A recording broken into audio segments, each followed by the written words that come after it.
for 6 years I have been in a hopeless case, aggravated by senseless physicians, cheated year after year in the hope of improvement, finally compelled to face the prospect of a lasting malady whose cure will take years or perhaps be impossible. Born with an ardent and lively temperament, even susceptible to the diversions of society, I was compelled early to isolate myself, to live in loneliness when I at times tried to forget all of this.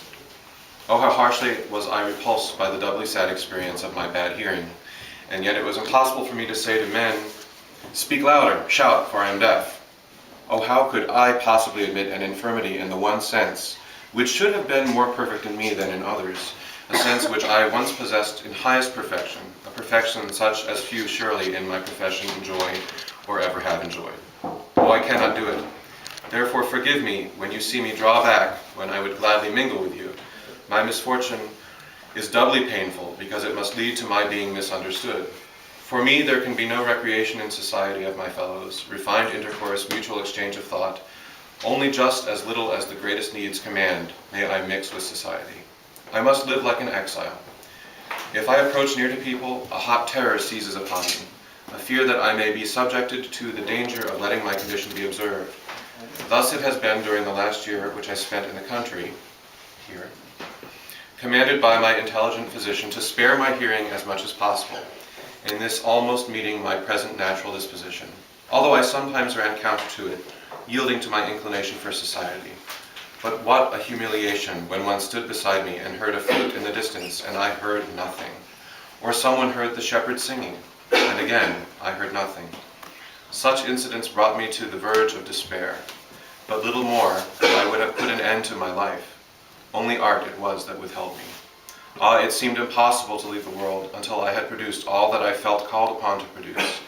And so I endured this wretched existence, truly wretched, an excitable body with which a sudden change can throw from the best into the worst state. Patience. It is said I must now choose for my guide. I have done so.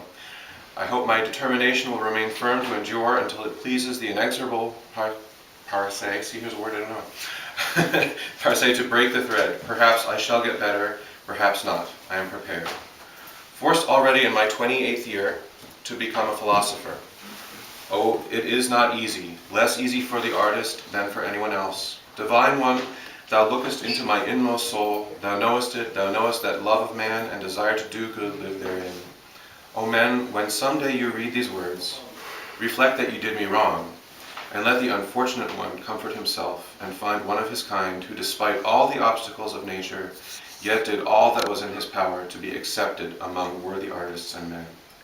You, my brothers Karl and Johann, as soon as I am dead, if Dr. Schmidt is still alive, ask him in my name to describe my malady and attach this document to the history of my illness, so that so far as possible at least the world may become reconciled with me after my death. At the same time, I declare you two to be the heirs to my small fortune, if it so can be called. Divide it fairly, bear with and help each other. What injury you have done me, you know, was long ago forgiven.